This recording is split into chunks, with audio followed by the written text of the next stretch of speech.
Na porção dessa semana, a gente vê uma lei bastante curiosa que diz o seguinte, que quando um homem acabou de se casar, ele está dispensado de ir para o exército, ele não pode participar em nenhuma guerra do povo de Israel, e por um ano todo ele deve ficar junto à mulher dele para fazê-la feliz. Essas são as palavras da Torá, em Deuteronômio 24, 5.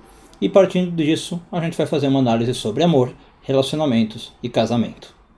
Eu sou Yair Alon e essa é a Energia Semanal.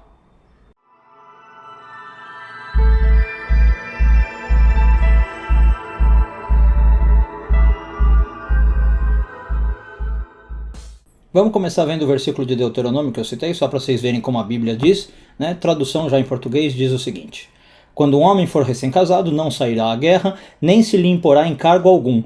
Por um ano inteiro ficará livre na sua casa para alegrar a mulher que tomou. Muito legal, muito bacana, né? Urashi, comentarista, diz que aqui o versículo é bem literal, não tem nenhuma explicação metafísica, realmente é isso. Ele não vai para a guerra para poder ficar com a mulher e alegrar a ela. Esse é o objetivo. Agora, tem uma questão interessante. O rei Salomão, que aliás foi um homem com 1000 mulheres, né, diz a história, fala duas coisas bastante diferentes sobre o casamento. Né? O rei Salomão tem 3 livros atribuídos a ele: Provérbios, Eclesiastes e Cântico dos Cânticos. No livro de Provérbios, ele diz o seguinte, vamos lá ver, tá, versículo 22, capítulo 8. Matzah isha matzah tov. Quem encontrou uma mulher, ou quem encontra a mulher, encontra o bem. Legal, uma visão otimista, né? Perfeito. Agora, no livro de Eclesiastes, que se você já leu, você sabe que é de um tom mais pessimista, né? Olha só o que o Salomão diz, olha que palavras fortes. O motzeani mar mimavet et aisha. E eu encontro que a mulher é mais amarga do que a morte. Bom, e aí o Talmud de Jerusalém conta para nós o seguinte, que tinha um costume curioso na terra de Israel. Quando uma pessoa casava, né, um homem casava, passado alguns dias do casamento, as pessoas chegavam para ele e perguntavam o seguinte: matzah ou motzê? O que é matzah ou motzê? Os dois verbos que o Salomão usa nos Provérbios e no Eclesiastes. Matzah significa encontrou, motzê significa encontra. E aí o primeiro se refere ao: será que você está no caminho de encontrar uma mulher boa, né? E quem encontra uma mulher encontra o bem? Ou será que você está no segundo caso, que você acha que a mulher é mais amarga do que a morte? Então essa pergunta, né, bem interessante, está mostrando aí que a gente tem um poder de escolha na nossa vida. A gente sabe que isso vai para tudo, mas aqui os sábios estão focando no relacionamento, né? Quando você casou, perguntavam: qual é a sua escolha, né? Como você está exercendo o seu livre-arbítrio? Você está indo no sentido de ver a sua relação como boa ou no sentido de ver como uma desgraça, né? Bom, vamos fazer algumas reflexões aqui um pouco então mais interessantes. Geralmente a gente tem uma história, vou começar contando uma história que eu acho que vai ilustrar bem esse ponto, que é o seguinte: uns pescadores um dia pegaram um salmão lindo, né? Grande, pesado, com bastante carne, né? E era tão lindo que eles falaram assim: nossa, mas como é que a gente vai vender esse salmão, né? Ninguém vai conseguir comprar, o pessoal é muito pobre, ninguém vai conseguir comprar esse salmão inteiro. E aí um dos pescadores lembrou assim: não, calma, o nobre lá da cidade, ele gosta muito de peixe, podemos ir lá que ele ama peixe. E aí o peixe ouviu isso e já começou a sorrir, né? Falou: que legal, se o cara ama peixe, ele vai cuidar bem de mim, ele vai me pôr num aquário, eu vou viver uma vida ótima, o cara é nobre, né? Deve ter dinheiro. E aí os caras levam o peixe lá para casa do nobre, tocam a campainha, né? A mulher do nobre abre a porta, e aí eles falam: olha, pegamos esse salmão aqui, lindo, tal, vale tanto. E a mulher fala: nossa, que salmão maravilhoso, realmente vale muito isso, a gente ama peixe aqui em casa. E de novo o peixe ouve isso e fica feliz da vida, né? Sorri de orelha a orelha. Nossa, então é realmente aqui nessa casa que eu vou ficar, o nobre gosta de peixe, ama peixe, a mulher ama peixe, eu vou ficar nessa casa. E aí a gente sabe que para que se usa o peixe, né? A mulher começa a cortar o peixe, pedacinho por pedacinho. E diz a história que no seu último suspiro, quando o peixe está quase para morrer, ele diz alguma coisa do tipo: não, vocês não amam peixe, vocês amam a vocês mesmos, né? Que significa isso? Eles estavam preocupados com si, né? O peixe era amado no sentido o que o peixe trazia para essas pessoas, né? Não é um amor ao peixe. Então fazendo aí um paralelo, geralmente quando a gente fala eu amo minha esposa, eu amo meu esposo, né? O que a gente está dizendo aqui por trás é eu amo o que aquela pessoa traz para mim. Eu amo o prazer que aquela pessoa me dá. Eu amo a sensação de completude que aquela pessoa me dá. Né? É um amor ainda pensando em mim. Tá?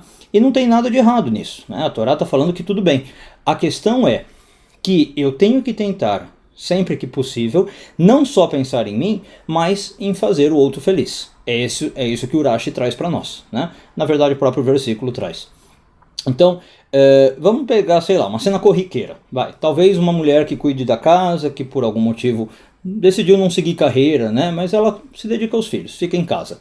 E aí um dia o marido chega do trabalho, né? Ele que ficou com a função de sustentar a casa, e aí ele encontra, sei lá, a casa uma bagunça, os filhos sem tomar banho, o jantar por fazer, a casa toda revirada, né? Qual que seria talvez a atitude interessante desse homem? Vamos lá, arregaçar a manga e vamos começar a trabalhar. Vou ajudar a minha esposa a pôr os filhos na cama, tomar banho, fazer a janta, arrumar a casa. Eu vou tentar fazer o outro feliz. Né? Essa é a ideia de casamento saudável. Essa é a ideia de casamento segundo a Torá. Da onde que a gente vê isso? Vamos pegar um outro trecho. Das histórias mais paradigmáticas de amor que a gente tem na Bíblia é Jacó e Raquel. Eu acabo de voltar de Brasília, né? Agora já aqui em São Paulo. Quem viu minha palestra lá estava falando das matriarcas.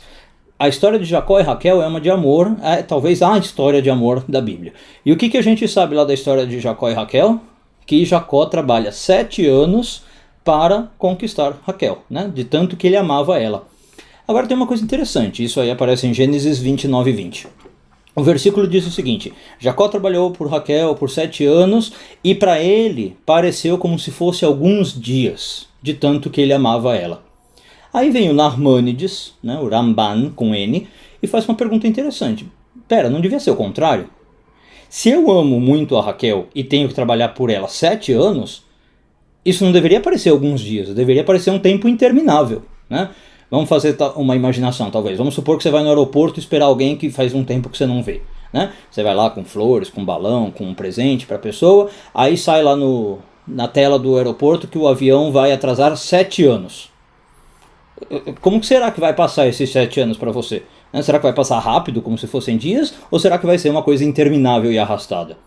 Interminável e arrastada, né? Aí o Ramban explica. Por que a Torá diz que então esses 7 anos passaram como se fossem dias? É o seguinte. O Jacó viu que a Raquel trabalhava com ovelhas, né? Era pastora, como a maioria das personagens ali na época. E o que ele fez? O que ele quis? Ele quis tomar o lugar de Raquel, trabalhar no lugar dela, para que ela não precisasse trabalhar. Então, os 7 anos que ele trabalhou foi no sentido, se eu trabalhar, eu não quero que ela trabalhe. Foi esse acordo que ele teria feito com Labão. Né? Então, os 7 anos passaram fáceis, por quê? Porque a cada dia que passava ele lembrava que ele estava aliviando a carga da esposa. Eram 7 anos que ele falava, se eu estou trabalhando, é 1 ano a menos que minha esposa precisa trabalhar. Cada dia que eu trabalho, 1 dia a menos que minha esposa precisa trabalhar. Então, de novo, veja interessante aí o conceito, né? O amar quer dizer fazer o outro feliz. Aliás, isso sempre, tá? Sempre que a Torá fala amar ao próximo, amar a Deus, né? É fazer o outro feliz. Mais especificamente, vamos entrar mais na Kabbalah. O que é esse fazer o outro feliz?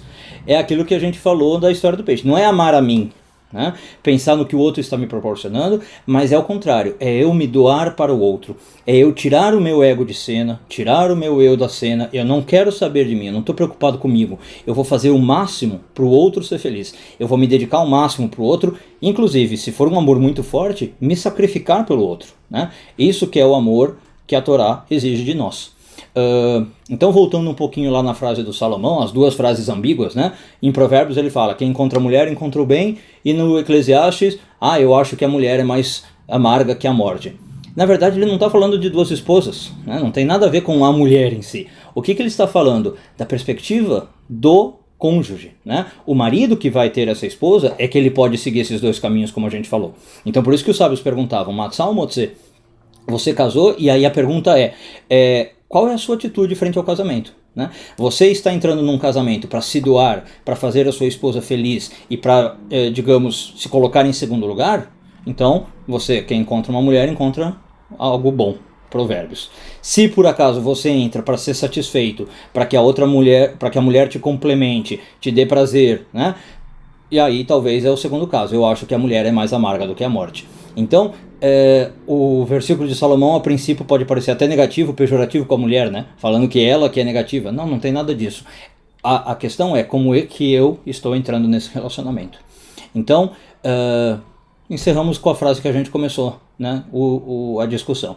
Quando eu realmente, recém-casado, estou entrando numa relação, e de preferência até na vida toda, qual é o meu objetivo? Não vou nem me preocupar com o resto do mundo. Eu não vou pro exército, não vou pra luta. Eu quero me preocupar em fazer a minha esposa feliz. Aqui, claro que eu falei marido e mulher, né? Mas vale para todos os tipos de relação, né? Acho que fica aí uma lição bastante interessante para nós, pra gente pensar sobre um pouquinho de amor, relacionamento e casamento. Uma boa semana a todos, Shavua Tov e tudo de bom.